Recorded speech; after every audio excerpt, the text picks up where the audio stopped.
ശത്രു നിങ്ങളുടെ പുറത്തല്ല, അത് നിങ്ങളുടെ മനസ്സും നിങ്ങളുടെ ശരീരവുമാണ്. നിങ്ങളുടെ വിസിബിൾ മൈൻഡാണ് ബോഡി, ഇൻവിസിബിൾ ബോഡിയാണ് മൈൻഡ്.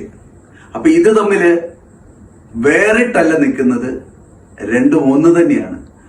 ഒരു മാറ്റം, ഒരു ഹാബിറ്റ് നിങ്ങളൊന്ന് ചേഞ്ച് ചെയ്യാൻ ശ്രമിക്കുമ്പോൾ ആദ്യമായി നിങ്ങളെ തടയുന്നത് ആരാണ്? ഫസ്റ്റ് മനസ്സ് തടയും, രണ്ടാമത് ശരീരം തടയും. കാരണം മനസ്സാദ്യമേ പറയും രാവിലെ ഒന്ന് നേരത്തെ എഴുന്നേക്കാമെന്ന് പറയും, ഇച്ചിരിയുടെ കഴിഞ്ഞ് എഴുന്നേക്കാം. ഓക്കെ, നമ്മൾ ആ മനസ്സിനെ കീഴടക്കി നമ്മൾ എഴുന്നേറ്റ് തുടങ്ങി എന്ന് വിചാരിച്ചു. എന്താണ് അവിടെ സംഭവിക്കുക?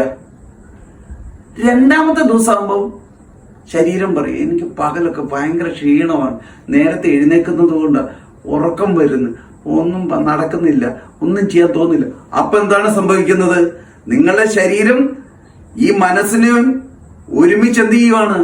നിങ്ങളെ തടയുകയാണ്. എന്തിൽ നിന്നും? നവമായ ഒരു കാര്യം ചെയ്യുന്നതിൽ നിന്നും അത് നിങ്ങളെ തടയുന്നു. അതായത് പുതിയ ഒരു കാര്യവും ചെയ്യാൻ നിങ്ങളുടെ ശരീരവും മനസ്സും താല്പര്യപ്പെടുന്നില്ല. അവർ ആ നെഗറ്റീവ് ഹോർമോൺസിന്റെ പിടിയിലാണ്. ആ നെഗറ്റീവാണ് അവരുടെ വീട്. നിങ്ങളുടെ ശരീരത്തിലും മനസ്സിലും നെഗറ്റീവ് വീട് വെച്ചിരിക്കുകയാണ്. ആ നെഗറ്റീവിന്റെ വീട് പൊളിയും. കാരണം പുതിയ ഹാബിറ്റ് വരുമ്പോൾ അതിനവർ സമ്മതിക്കുകയില്ല.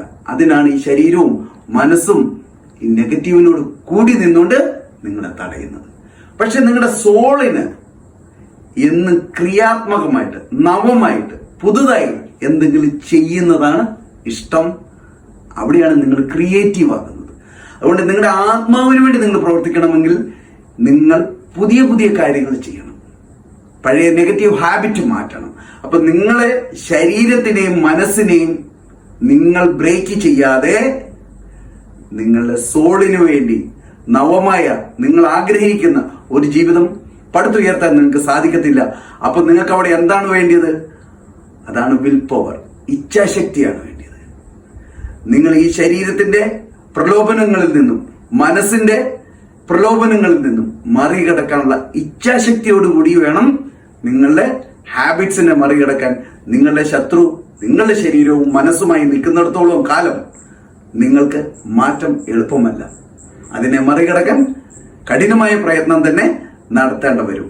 പക്ഷേ ഇച്ഛാശക്തി വർദ്ധിപ്പിച്ചാൽ ഈസിയായി അത് സാധിക്കും. നിങ്ങൾക്ക് അത് സാധിക്കും.